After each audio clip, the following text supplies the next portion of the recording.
नमस्कार। आज हम पढ़ने जा रहे हैं क्रिएशन ऑफ यूनिवर्स पार्ट 1। तो क्रिएशन यानी सृष्टि की उत्पत्ति आयुर्वेद में आप बढ़ते हैं।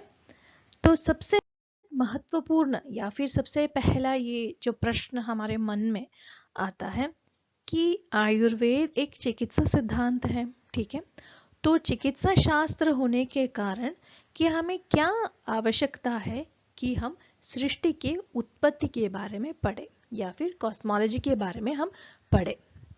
तो ये हमेशा हमें ध्यान देना चाहिए कि आयुर्वेद जो शास्त्र है, इस शास्त्र का जो मूल तत्व या फिर उनका जो सिद्धांत है, ये बताया है कि इन्होंने या फिर ये शास्त्र लोक पुरुष साम्य सिद्धांत को माना है। लोक पुरुष साम्य सिद्धांत यानी लोक यानी जो नेचर है और जो पुरुष है जो कि हम, इनमें बंधन है। बंधन क्या है? ये जो उत्पत्ति है, हम दोनों का जो उत्पत्ति है ये एक ही सोर्स से है। वो क्या सोर्स है? वो है कॉस्मोलॉजी या फिर सृष्टि की उत्पत्ति। हमें जो ज्ञान है वो प्राप्त करना है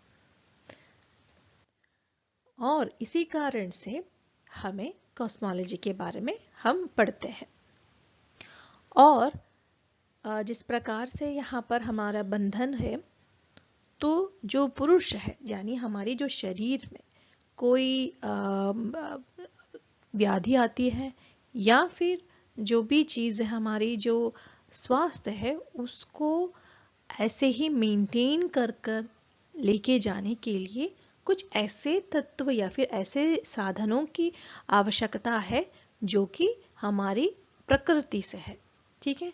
जो तो क्या यहाँ पर जो प्रकृति से जो हम चीज़ लेते हैं और जिसकी चिकित्सा हम करते हैं, वो उसका जो सोर्स है, उसकी जो उत्पत्ति है, एक ही बिंदु या एक ही केंद्र से आता है।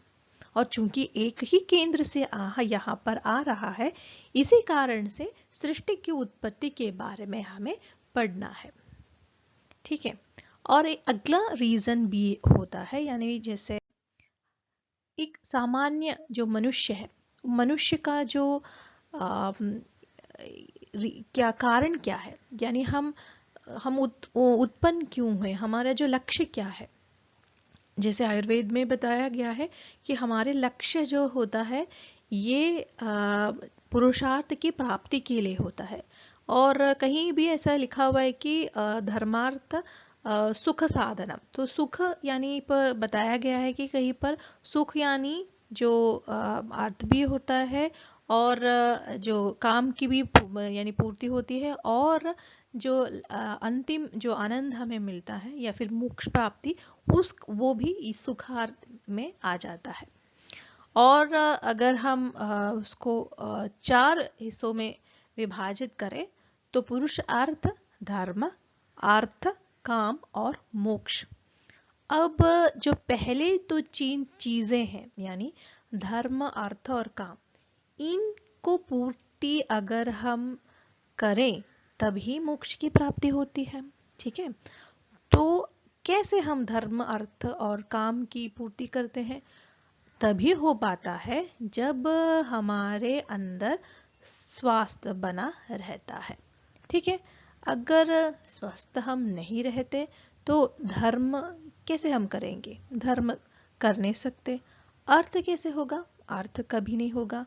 और काम की पूर्ति भी नहीं होगी। और इसी कारण से हम जो शास्त्र है, आयुर्वेद शास्त्र, यहाँ पर प्रयोग में आता है, ठीक है। और उसके बाद जब इन 3 चीज की पूर्ति होती है तब जाकर मोक्ष हमें मिलता है। तो भी हमें ये कहाँ पर जाकर मिलना है, यानी जहाँ से उत्पन्न हुए हैं वहाँ जाकर फिर से हमें वहाँ पर जाकर मिल जाना है। तो मिलना है, कहाँ मिलना है, ये जानकारी भी हमें सृष्टि की उत्पत्ति से ही प्राप्त होगा। तो ये सभी जो कारण है, इन कारणों से आयुर्वेद के जो स्टूडेंट है या छात्र छात्रा है, उनको ये पढ़ना अनिवार्य होता है। ठीक है, आगे। अब इसका सोर्स कहाँ है, कहाँ से हम आयुर्वेद में इसके बारे में जानकारी हमें प्राप्त होता है। तो ये दर्शनों से होता है। सो दर्शन यानी कुल कितने होते हैं यहाँ पर, बहुत सारे होते हैं, परंतु प्रमुख जो है वो 6 माने हैं, यानी षट दर्शन माने हैं। तो आयुर्वेद में इन कुछ इन्होंने माना है, जैसे कि चरक संहिता के अंदर एक सांख्य दर्शन के अनुसार माना है, परंतु फिर उन्होंने अपना ही विचार वहाँ पर करा, मतलब उन्होंने प्रकट किया है। तो दर्शनों से प्राप्त हुआ है, परंतु आयुर्वेद का भी एक यूनिक कॉन्सेप्ट है। तो बेसिक दर्शन कौन कौन से हैं, यानी सांख्य, योग, न्याय वैशेषिक दर्शन और वेदांत दर्शन। तो हम पहले जाते हैं सांख्य दर्शन। तो पहला है सांख्य दर्शन। तो सांख्य दर्शन के बारे में डिटेल में एक क्लास में लूंगी। तो सांख्य दर्शन उन्होंने 25 तत्वों को माना है। अब 25 तत्व क्या है? 25 तत्व है, पहला पुरुष प्रकृति, फिर महत, और उसके बाद अहंकार, अहंकार के बाद 3 वैकारिक तेजस और भूतादि, फिर एकादश इंद्रिय यानी 11 और पंच तन्मात्रा। तो इन सभी को मिलाकर 25 तत्व होते हैं। इसकी जो डिटेल है ये अगले पार्ट 2 में मैं करूंगी। ठीक है। अब योग दर्शन में, योग दर्शन ने सांख्य का ही मतलब मार्ग चुना है। इन्होंने भी सेम किया है, परंतु इन्होंने एक तत्व को और ऐड करा है। तो कुल मिला के 26 तत्व यहाँ पर हुआ है।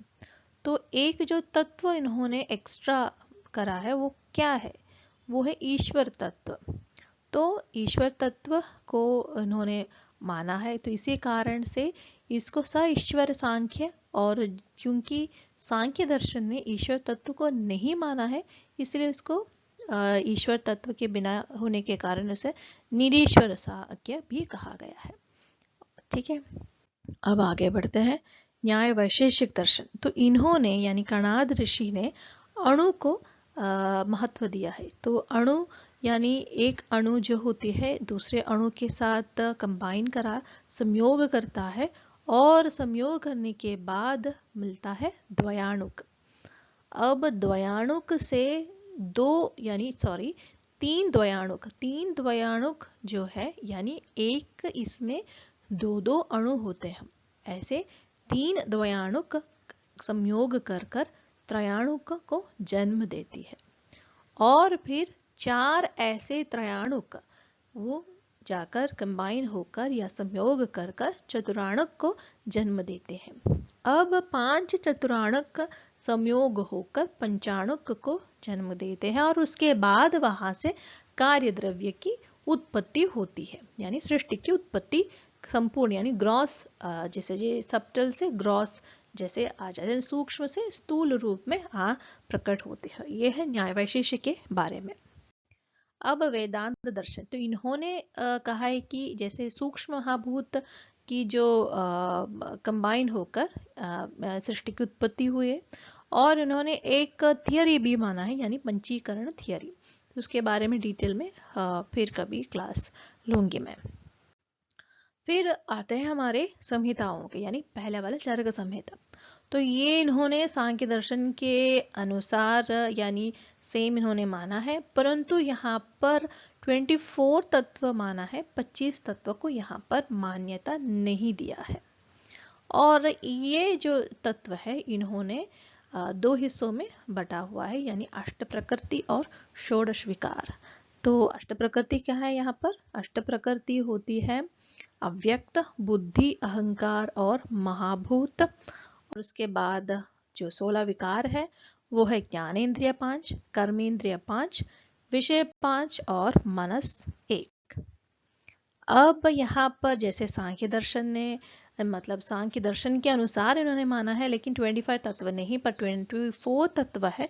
क्यों? क्योंकि यहाँ पर पुरुष को इन्होंने अलग नहीं माना है, यानी प्रकृति के और पुरुष एक है, ऐसा कर कर चरक संहिता में बताया गया है। तो प्रकृति को उन्होंने अलग नहीं बताया है, पुरुष को अलग नहीं बताया गया है। इसी कारण से यहाँ पर तत्व की जो संख्या है वो एक कम होकर 24 तत्व हुआ है।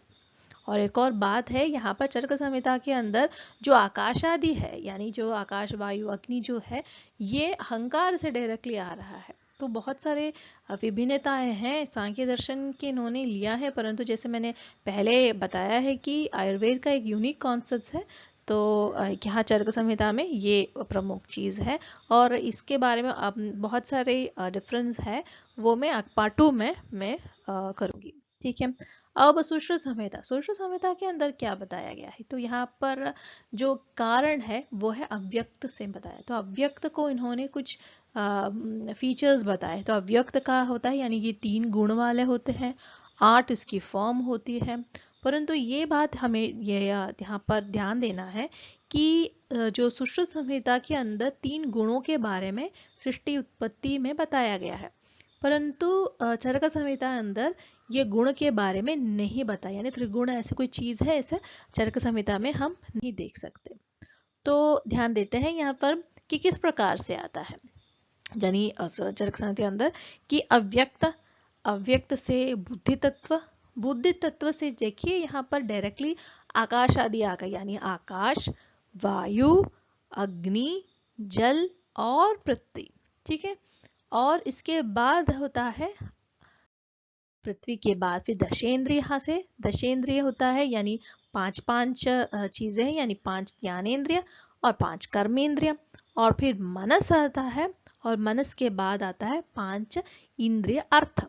तो हर 5 इंद्रिय अर्थ कौन कौन से हैं, ये है शब्द, स्पर्श, रूप, रस और गंध। तो ये है इंद्रिय अर्थ। ठीक है। और इसकी जो अगले क्लास में हम इसको विशद हम पढ़ेंगे डिटेल में। Okay, thank you very much.